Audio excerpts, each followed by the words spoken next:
without falling off her own cliff, if that makes sense. So she's got her own personal structure that she's still got to fix a bit. It's very funny. It's by the writers and the makers of House and Orange is the New Black. Nice.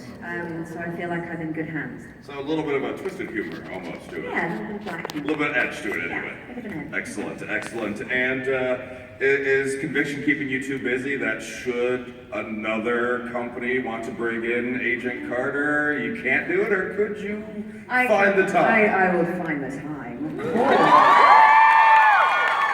Absolutely. Well, I know Marvel love Peggy. I love Peggy. The fans seem to love Peggy. So it would be wonderful to keep her going. And obviously it was the network that decided to terminate that contract. But Marvel are very, Peggy's dear to their heart. So we'll see if we can bring her back in some way in the future. I don't think this is the last we've seen of her. Right. We know you're very adamant to keep the character going. And you know the fans can do whatever we can. If that means more petitions, tweets, whatever, you let us know. We can make that happen. Indeed. All of the above. Excellent, excellent. All right, well, we got some long lines here. Let's start with this side. Hi, I'm starting. Hi. My name's Adam. Me and my friends are huge fans of yours. She said, don't let her kiss you on the cheek. I was like, I'll try not to. But only if she said, only if I let Jon Snow when we meet him. But my question is, I was at your lip sync battles, and you did it, man. You should have won that one. But you were there? I was there. I was front row to the left. I was the group that yelled out, "You rock." I don't know if you remember that. I do. I appreciate your support. I was that guy. I was trying to remember. If you were to go back and do a different song that would win it for you, what song would you do? Oh, that's a very good question. That's Don't pretend you haven't thought about that already. We've seen your dub smashes on Instagram. Yeah, Those well, are very fun. then if you've seen my dub smash, you know that I'm a massive Rocky Horror Picture Show fan. So, I would do Frankenfurter. A sweet transvestite. And obviously I'd be dressed as a man, so, because I'm a woman. So, to make the song make sense. So I would do that. Yeah, for sure. All right, thank you. Thank you. Make sure you're front row for that one, all right? Hello, my name is Nick Barrett, Hi. and I met you earlier. I have a question and a comment. My comment is, I'm still going to be your dance partner, but please don't step in my shoes. Okay. And my question is, what was it like playing a role where in secret you were told badass, but in public, you just got overlooked by people? I just drew on personal experience. Well, I think that adds to the complexity of Peggy, and I think it shows that she's multifaceted. And, I think everyone can relate to at different times and different circumstances, we have to be different things to different people. And it's a skill that a lot of us naturally do. We talk differently to our parents as we would a sibling or a lover or a teacher or in the work environment. And I think that comes naturally to Peggy as well. She's someone who is very present, and so she understands the circumstance that she finds herself in and figures out the best way to use her wit and intelligence to get what she needs out of the situation. So that was great, because it just gave me something much more interesting to play than just having her badass, which is great, but only really is of any consequence if you compare it to another aspect of her character, which makes her so much more interesting. Thank you. I think that'd be a great story to show on screen as well. A season showing your growth, your climb of success as a character, where you actually finally start getting that respect from everybody that you've been fighting for how long? Yeah, I think she has a deep sense of, as we find from season 1, of her own worth, and she kind of just waits for everyone else to catch up with her, and not in an arrogant way. I think it's just she knows what her right is as a human being. She knows what she's capable of, which is why she says, "I know my value. Anyone else's opinion doesn't really matter." But it just also means that she has to be very, very, very patient when she's in an environment where people can't kind of see that in her. And I think that's what a lot of people feel that they can relate to as well. I mean, I think we've all been in circumstances where we feel that we haven't really sold ourselves well enough. We haven't proved who we truly are, what we're capable of in an environment that we find that we're intimidated by. And that's something that Peggy has to deal with. Excellent, excellent. Hi, how are you doing? I'm good, how are you? Thank you for coming to Sacramento. Oh, thank you. You're very pretty. Oh,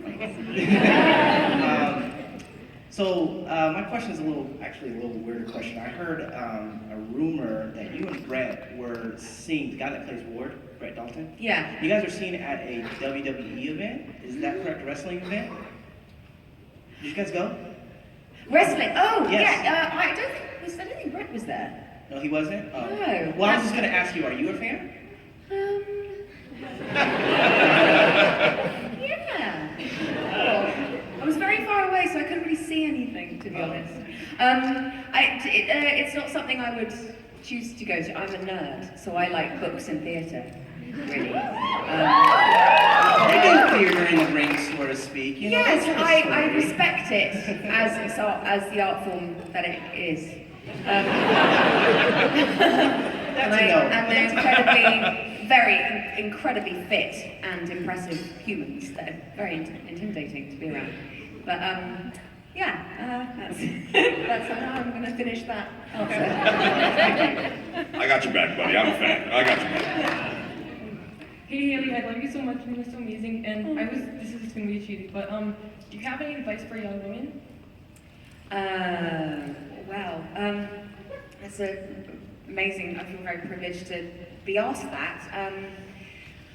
Wow, it's such a big question because so much about my experience as a woman has been from the feeling actually quite genderless growing up. I had parents that loved me unconditionally and taught me that I could be and do anything I wanted to be, and my sex wasn't even part of that conversation. And so I think it's not just, it wouldn't be talking to just the women when I say this, but to the young men as well, young boys that are hoping to one day become men, that to accept yourself unconditionally for who you are, which I think is the biggest and the hardest thing that we can do in our lives. But once we do that, we open up ourselves to such incredible possibility of having also compassion for other people and amazing adventures, because we're not risking failure, because ultimately we know that failure is part of humanity and that can be accepted within us as well. I'm rambling and I could talk for hours on this subject because I love it, but that's been very much my journey, is that through storytelling, understanding who we are as humans and how we relate to each other and how important it is to show empathy for other people. So I'd say it's just kind of a matter of keeping your heart open. Thank you.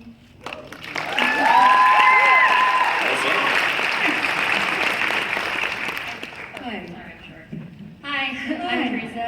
So I know you and the cast of Agents of S.H.I.E.L.D. had a dub smash war. Is there going to be a sequel at San Diego Comic-Con this year?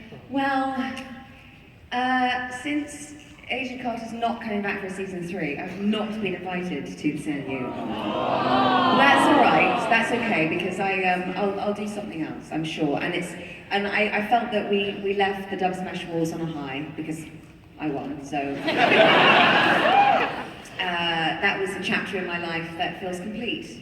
And I hope I'll do some more in the future. It's such a great fun to really kind of embrace the kind of tongue-in-cheek, the humour of it all, and showing also how much fun and how much silliness the actors get up to backstage when you're doing something like Comic-Con, which can be incredibly overwhelming at times because it's so stimulating, there's so many people there, and just to be sitting around backstage, we thought we'd make the most of it and be stupid.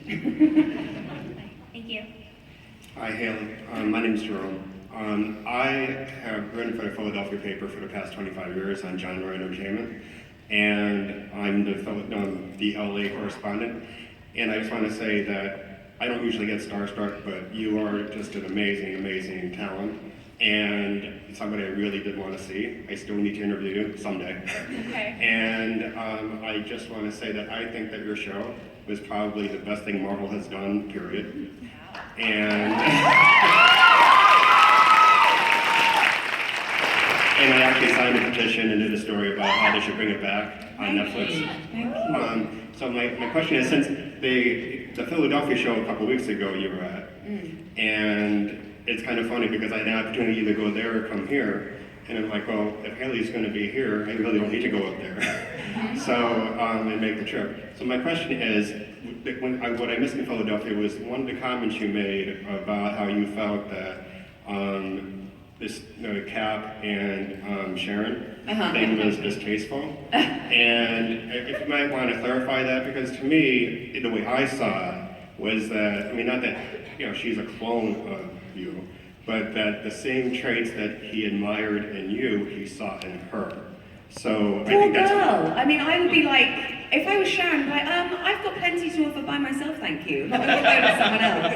No, go on, what's your question? Okay, so I guess that's my question. Yeah, well, let's get this very clear. This is said with tongue in cheek, with the with what it's intended is to be, incredibly playful. I did kind of joke that as Peggy Carter, I think she would have grounded Sharon, and it all feels a little bit too close. It feels a little bit incestuous in some way. Yeah, and that's all I'll say. Thank you. Thank you. Talks about being starstruck to you, and you talk about looking forward to seeing Stan Lee, but has there been somebody on set that has made you be starstruck? Well, I not so much on set, but I got to have dinner with Meryl Streep a few weeks ago. And she's extraordinary. She's everything and more than you'd ever want in a dinner guest, and a woman and a person and an actor. And she's so smart and inspiring and a very fully formed, evolved human being. And I was in awe, and I'm very, very grateful that she exists.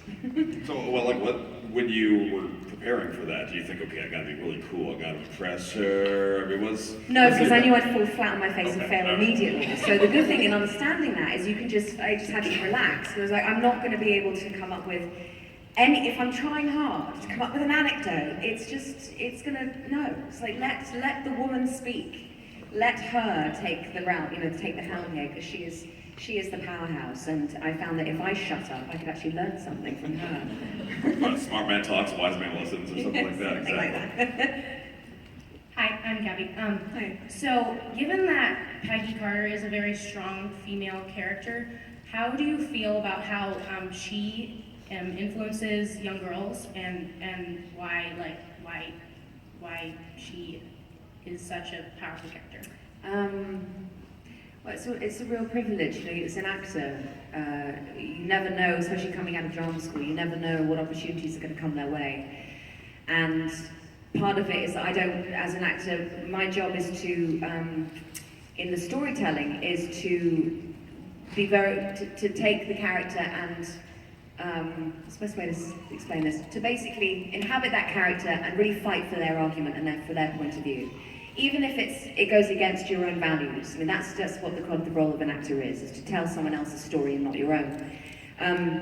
But when it was something like Peggy, there was so many aspects of it that I found, for me, incredibly inspiring and helpful. The fact that she is confident meant that, although as an actor I felt very intimidated by walking on to the set with Stanley Tucci and Tommy Lee Jones, 7 years ago, but Peggy wouldn't have. So it enabled me to think, well, what would Peggy do? I have to portray this woman. What would she do? How would she behave in this environment? And that I found helpful for me. And I've been truly touched by the effect that the character has had on men and women of all ages, really, to be able to be part of a world where she doesn't just use her sexuality, and she doesn't come from a place of hatred. She comes from a place of empowerment and humanity and compassion, but also using her wit and intelligence to get get herself out of certain obstacles and challenges.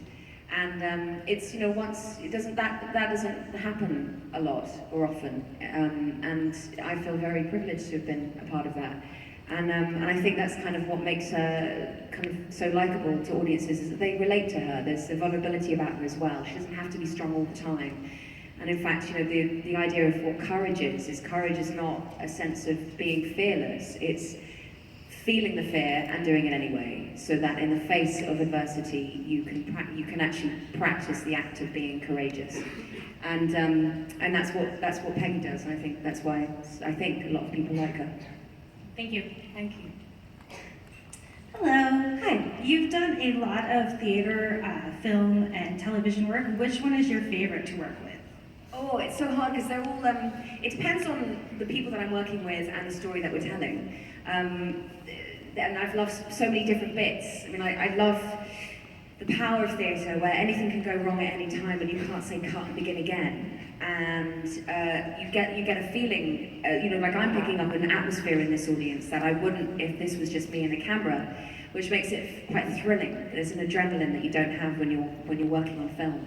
And I think that also an audience teaches you as an actor on stage how you're doing if you're boring them, and what you have to do to keep them interested. There's a wave that happens. Someone gets fidgety and then someone sneezes or falls asleep, and then there's this wave, and you can feel the whole audience doing it, and it directs you basically. And it's very humbling because as an actor you get to sense where you are and where your limitations are at. So I'd say that was my first love.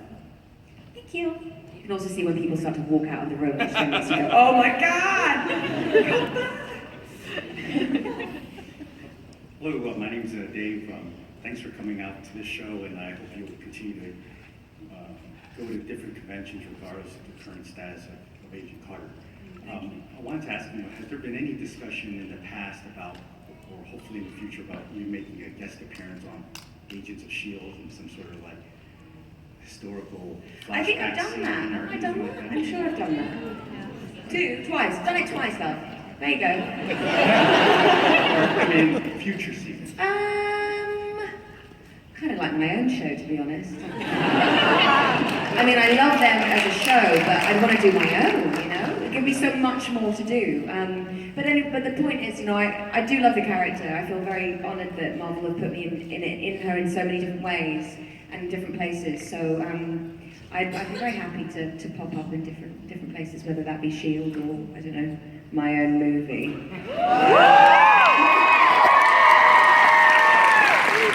But of course, I'd be very grateful for that. Now, yeah, a lot of us, obviously, we just watch. We're just fans. We're not behind the scenes. We don't know how these things work. If ABC canceled the show, but if Marvel wanted to add you to Agents of S.H.I.E.L.D. somehow as a regular character, obviously, logistics aside, what would ABC think? Could they stop that from happening? I don't know. I don't know how it works. It's like the Wizard of Oz. It's all like going on over there, and I just get told where to stand and what to say. So I'm sure it's all very exciting. There'd be a power struggle between ABC and Marvel. How exciting. That's a reality TV show right there. You're amazing, by the way. My name is also Hayley Elizabeth. Hey. So my question is, so I know you've played Cinderella's mother, but if you could play any other Disney character, who would it be? I'd like to have a go at Jiminy Cricket. I mean, he's pretty cute, and I'd like to wear his little hat. Thank you. I don't think you need to be the character just to wear the hat, though. Hi, my name's John. I'm a big fan, and I was just wondering, what's your favorite movie and what's your favorite TV show? Oh, I have so many. The top films would be Casablanca, All About Eve, Being There, In the Name of the Father. Oh man, so many. TV shows. Oh, God. Well, the thing I do watch on repeat when I'm traveling, especially, is Arrested Development. Yeah. I'm watching that right now. It's so good. And every episode, I'm like, I don't know what my favorite character is. It changes all the time. And they talk about ensemble of cast and timing and the pace and the writing and the one-liners and the nuances. I mean, I could just keep watching that forever. So I'd say that. Yeah. Okay, thank you. Joe. Joe's the best. Joe, it's Joe. I think Tobias is okay. Tobias is pretty good too, yeah. Hello, I hope you're having a good day. My name's Lily. Hi. I wanted to ask you, so other than the epic, iconic dub smash battle that you've had, what are some of your favorite memories with Clark, Chloe, or any of the rest of the cast of Agents of S.H.I.E.L.D.?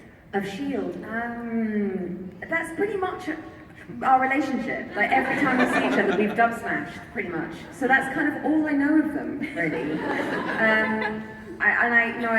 It's a great way of bonding. I mean, I tell you, it was quite funny when, because obviously for the charity of the Dub Smash Wars, the winner got to have lunch with us. And so we all kind of sat in this restaurant in LA, and the winners, and I think it was opened up like worldwide. You could come from anywhere in the world, and if you won, and get to have a trip to Hollywood and stay in a hotel. It was all very exciting and glamorous for someone who's not from LA, but the winner was from LA. So she's like, yeah, I'm from 20 minutes down the road. And I was like, okay, right. And that was lovely. It was nice to have that lunch and just to be in a very relaxed environment with Chloe and Clark, who are so warm and so fun and so funny and such good sports, and really create a very healthy kind of dynamic, given the fact we were competing with each other. It was very nice. I've talked with the other Agents of S.H.I.E.L.D. cast members, and they talk about Chloe, hanging out with Chloe, and we'll see if you have the same feel, that after hanging out with Chloe for just a couple hours, they all feel a bit more, and I think the word they used was street, that they feel a bit more tough and rough. Like Elizabeth, we'll talk about Elizabeth Henstridge, we'll talk about that. Do you get any feel about Chloe? I think she's just very free in herself. She knows who she is, and I love that. You know, she's unapologetic. Yeah. And she's great. They talk about just they hang out with her and then they go home with their wives, husbands, girlfriends, or significant others, and they get in trouble because they just start like, no, I'm not doing that. Okay, I'm sorry. Chloe gives off that sort of vibe. Hi, I'm Alex. Hi. First of all, you're my hero for what you said on the Sharon and Steve romance. And my question is, what's one of your favorite memories from on-set for Agent Carter? Oh, okay, well, there's so many. I mean, there's a blooper reel, and I think it's literally just of me crying tears of laughter. Because James Darcy, who plays Jarvis, and Dominic Cooper, who plays Howard Stark, they're like my brothers. I've known them for about 10 years. So we're very, very relaxed with each other. And we really like to prank each other. And so there was one time when, for example, I walked into my trailer and James Darcy had managed to get the art department to print every photograph of himself available on the internet.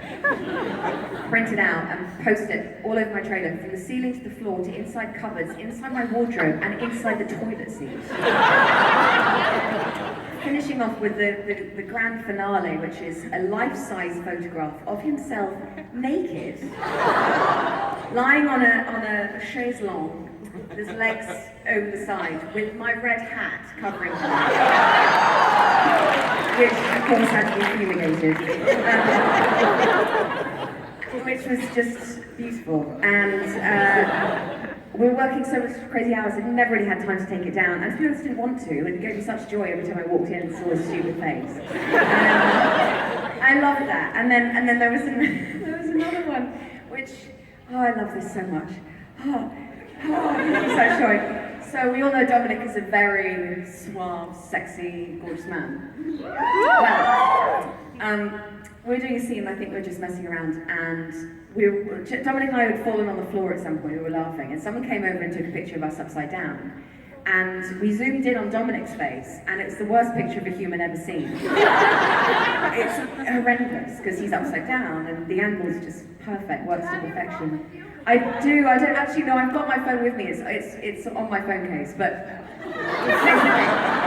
here's the thing. Dominic immediately saw it and went, take that off, I delete it. He was mortified, he hates it, and rightly so, it's awful. So he goes, I want you to delete it. So I showed him that I was deleting it. He didn't know that I'd by this point already sent it to James, so he had the safe copy.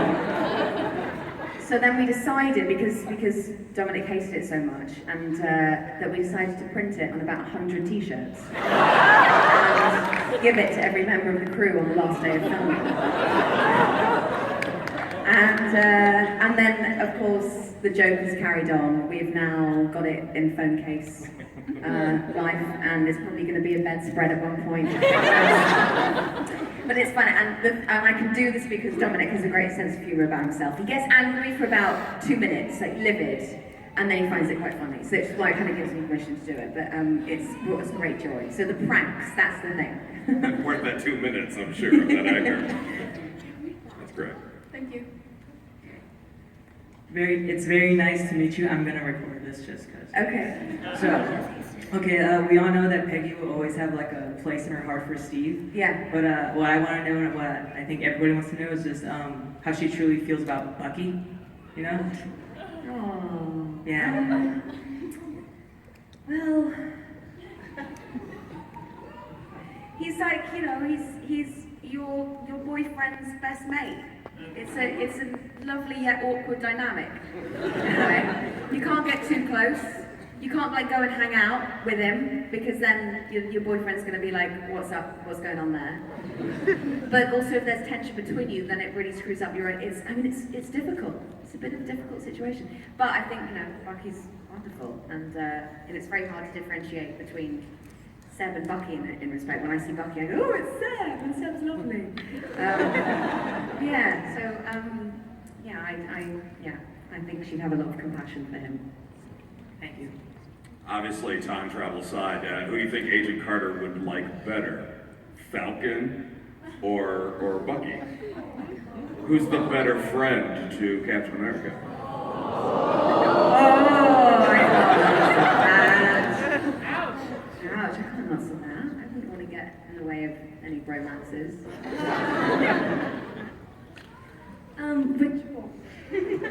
Which era of Peggy Carter was your favorite to play? Did you prefer like the first Captain America Peggy Carter or the Agent Carter, the later Captain America movies where she was much older? Well, the thing I liked about playing her older was it suggested to me that she lives a long life, and therefore this could possibly keep me employment. Because then I also started to think, God, I wonder where she was in the summer of 1966. And I can imagine her with giant shoulder pads and big hair in the 80s. And, being part of the civil rights movement and being a real activist. I can imagine her, and so that was lovely. It's now on film that she lives a long time, which means that she's obviously had a very full and rich life. And it was great, watching the work that goes behind the prosthetics, and not only I had prosthetics, I had kind of green dots on my face where they did CGI, and they really wanted to get it right so that the audience just got lost in the story rather than going, is that really her? And I found it quite moving. I scared Chris quite well. I can't really scare Captain America, can you? But I kind of made him feel a bit creeped out because when I was filming The Winter Soldier, in bed with the full prosthetics on, I would just kind of open up the duvet and be like,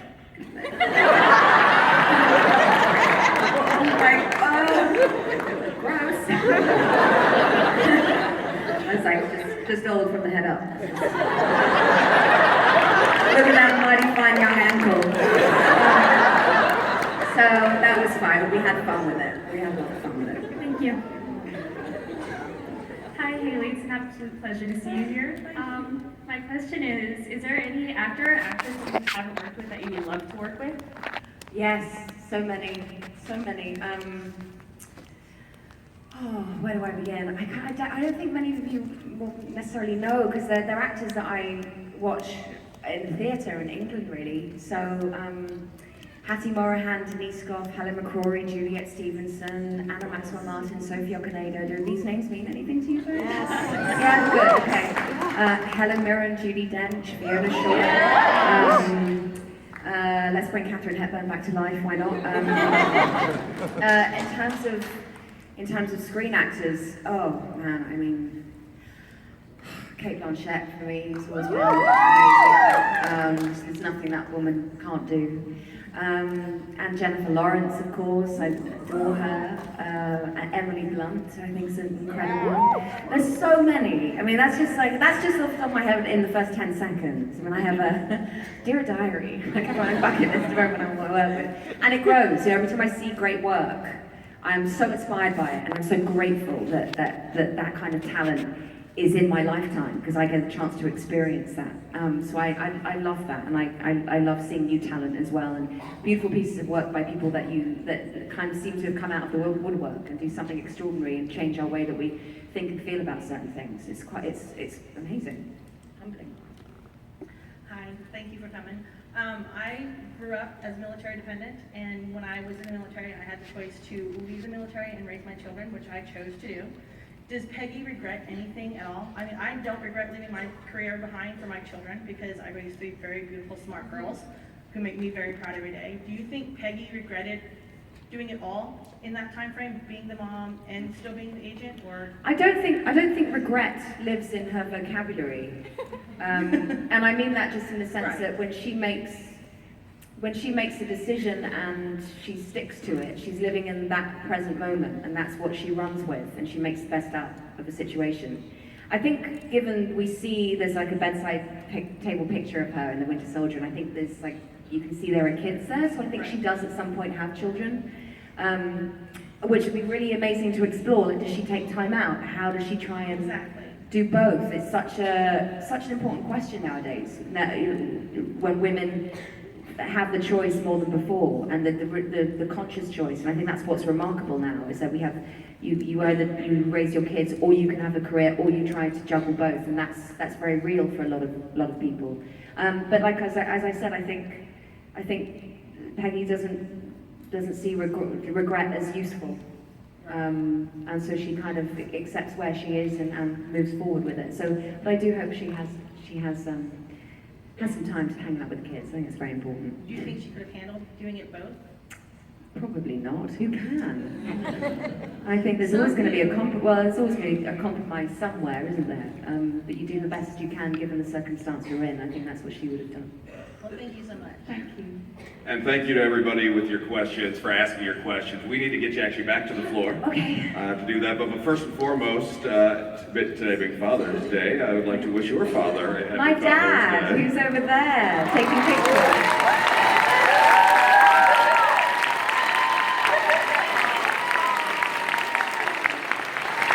So head back to the show floor, get your autographs, get your photos with the lovely and talented Hayley Atwell.